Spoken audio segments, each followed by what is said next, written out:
Ashama akkam jirtu hordoftoonni Gidduu YouTube marti keessan siniin jechaa Gidduu YouTube subscribe like gochuun jajjabeessaa siniin jechaa jechuudha jalqaba irratti jechuudha gochaa markeen godhe dhugaa dubbachuuf baay'ee jaaladhee jira jechuudha akkasumas waraqaa niikaa Ruutaa fi Abrahaam jalaa fuudheetu jira jechuudha maaliif jennaani Abrahaam haaree irratti mallatteessuu danda'a isa kanaaf iyyuu nabira haa ta'u yoo dirqama ta'eera ta'e homaa gochuun hin danda'amu ittan deebisa jedheetu jechuudha dhugaa dhagaa Abrahaam hin ariifata yeroo nama faana haasa'u iyyuu wanti tokko yeroo ka'e nagaan lakkisaan deema sammuun kun dhukkubee mataan kun dhukkubee akka jedhu ni beektu jechuudha isa kanadha wanti hundumti iyyuu immoo seeratti akka galuu hin hamanna akkasumas illee akkuma Abrahaam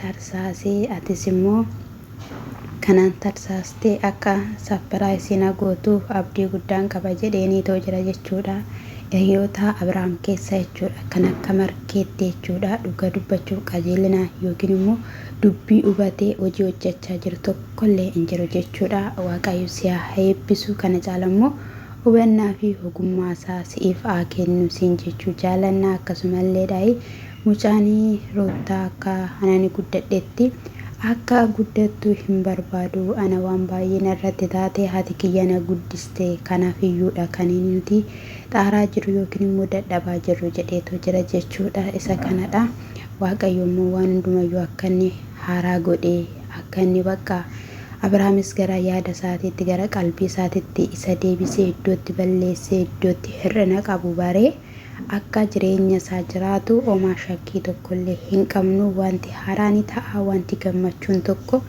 akkasuma immoo digduun gaa'elaa diinadha diinaa gidduu isaaniitii baaseedha dhooftu jechuudha hinaaffituu gaa'ela isaanii kana dhahee waaqayyoo akka waan haaraa godhu hin amanna jechaa jechuudha inni biraa immoo jechuudha Efreem obboleessaa Abrahaamidha jechuudha yeroo darbillee maaliif Abeelidhaanii waamtee hin gaafanne Abeel fa'ii gidduu maaltu gijjeeti maaltu jira maalidha jedhanii turanii jedhee waamee akka gaafachaa ture ni beektu jechuudha akkasumas immoo iccitii guddaatu jira jechuudhaan Abeel dhaadachaa ture jechuudha iccitiin kun immoo ba'uu qaba amma yoomitti iccitiin kun dhokataa iccitiin kun dhokatee isaan gaa'elli isaanii gargar ba'aa jira himuu qaba jedhanii egaayii faranjii faana dhufaniitu jiru jechuudha egaa yeroo Abeel dhufutti Abeelii iccitii guddaatu jira jetteetta waan ta'eef iccitii kanaadhaanii himuu qabda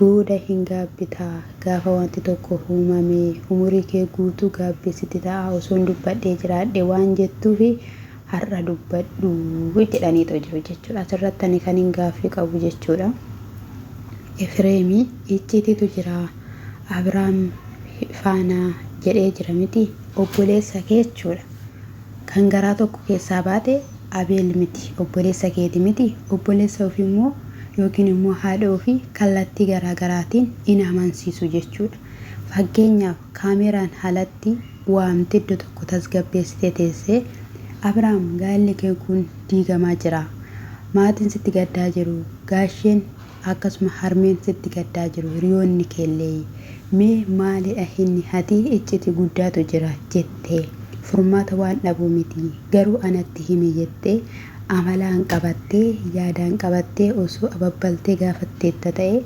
dhimma inni icciti kana sitti himuu dhiisus hin jiru jechuudha garuu jechuudha hundi keessan akka re'ee hiriyoonni Abrahaam kun akka re'ee raphisa beektumeessa bishaan galaana gubbaa jechuudha isa argitee itti kaattu akkasitti waanuma hin taane kanaaf kaameeraadhaan fudhatanii kaatu jechuudha inni obboleessadha mullee tooran qabachiisuuf hin jiru ture sammuna darbe amma immoo dhufe jechuudha gaadiyyee dhiitii Abeelis yoo ta'e ifannaan osoo hin taane himuu qabda osoo hin taane itoo jettee cannaquu yookiin dhiphisuu osoo hin taane gadi qabeetii teessisiitii kaameeraan ala haasawaa yoomuu barbaaddeetta ta'e bilbila kee riikaardii isaa baniitii lafa kaayin beekamu sagalee isaa waraabda jechuudha waan hin taane yoo ta'eera ta'e jechuudha qoyaameen maalidha meesin bakka dhiisaame uma gargar hin baane isaan abadan gargar hin baane wakaba keessa wakabdu malee jechuudha.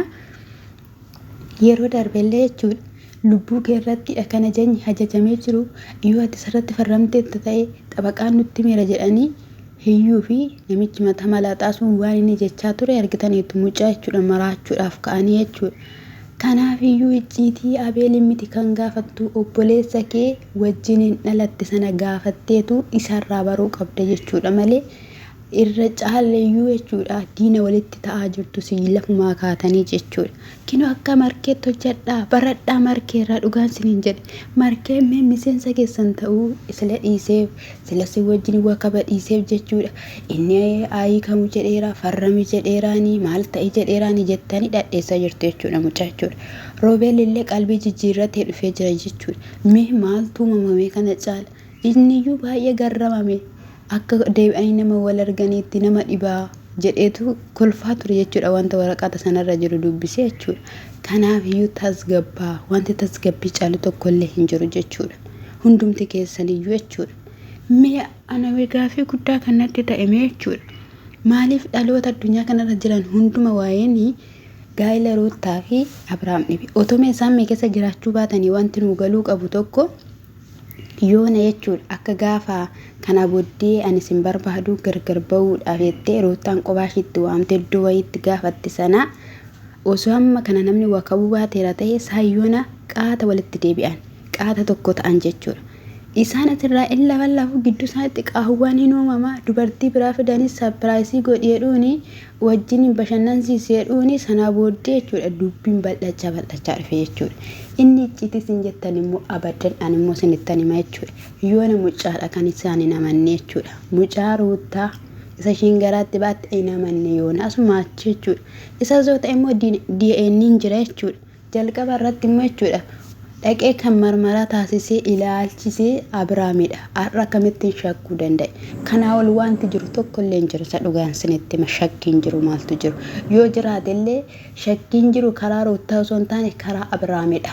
Isas immoo waa'ee Ermeellaa fi waa'ee isaati jechuudha. Jaalala isaan gidduu jiru jechuudha. Kana malee karaa Ruutaa omaatti dhiphatina omaatti yaaddayina isiniin jedhaan iyyuu shidhaaf waasiidhaana. Dhiira biraarra wanti ol fooftee ishiin Abrahaam fana jiraachuu barbaaddu tokkollee hin jiru jechuudha. Waan akkanaa kana nama asin booda deebi'ee ba'umsa waan hin oolleef finxirree jechuunsa waan hin oolleef omaan dhiphatinaa fi isa kanadha. Mucaa achi gadi dhiisaa isin wal dhiisaa isiniin jenna. Waliin dhiphisinaa. Inni biraammoo jechuudha. Naa hibeettu miti abbaa manaa hubee intalli kaleessa jechuudha. Sapiraayisii gochuudha. Diikoordii hojjette abaaboo bittee fi qopheessitee fi jechuudha. Inni dhufa jedhanii waamanii gidduutti immoo mubeen jedhamu intala sana fidee wal quunnamsiise osoo wajjiniin dhaabatu arganii dhufanii wal fixaa turan jechuudha. Mee maal jettu mee kana? Kuni nagaadhaan xiqquma ishii maaliif of hin barreenaayinoo? Waan namni jedhuun maaliif hin dhageenye? Maa salphattamee? Ati mee gabaa salphinaame yeroo tokko lama miti yeroo baay'ee dhaabbatte ubiyyee faanidda gaala dhaabbattanii waggaa sadii keessatti jechuudha gaafatti dubartii sadii fiddee gaa'ila kee almee qaba jabbachuu argineetoo jirra jechuudha. Ati immoo jechuudha ishiin abaaboo kennitu hafuurichi biyya keenya meeseeneera jabeessaa kadhadhaa jilbeeffadhaa rabbi barbaadaa qulqullaatii uumaadhaaf jiraadhaa gaafa jedhamee nutti dubbatamu sagalee waaqayyoo dubbifadhaa jedhamee gaafa nutti haasamu maaltu uumama maaltu ta'a jennee waan tokkotti kan nuti yaanne kinoo har'a jechuudha dubbichi dubbatame hundi isa dhageenye sana jechuudha ija keenyaan argaa jira jechuudha. Yeroo dubartiin biyyoota biraa irratti nuti kan beeknu kana babaa kennaa turan isayyuu hafuuradha jedhamee fatamaa ture jechuudha. Biyya keenya seenee jira jechuudha. Jaalaladha akka beekamutti illee ana miti dubartii miti kan kennaa tureyyuu dhiiratu kenna ture. Jaalalli isaa immoo kana holgatee akkan kaffalchisu na taasistanii akkasumas jaalalli isaa keessa kootii baduu hin danda'u isa dhiisuu hin danda'u kan keessan na habaartu kan keessan immoo kan yaada koo irratti jirtu yaada kee namni hiratu yoo seexan akka keetii ta'e malee namni tokko yaada kee hiratu gaa'ila akkasumas immoo ulfa guyyaa lama guyyaa sadii mucaan dhalachuudhaaf qophaa'e gatiiti dubartii kana faana jedhee kan si jabeessu hin jiru jechuudha. Isa kana dhagaa wanti ta'ummoo walumaan hin laalla. Inni egaa kaleessa abaabotoon fudhatee mubeen fuudhee harkaa kukkuteetoo jira. Isa faanayyumaa wal harkaa kukkutteechaanii ture jechuudha. Kuni hin maraachite malee sammuu nagaas miti siniin jedha. Araara kadhadhaan siniin jedha. Gaa'ila keessaniif immoo bara keessaniif jabeessaa kadhadhaa siniin jechuun jaaladha. Isa kana dhagooftaan koo sinaa eebbisu eebbifama. Shalom.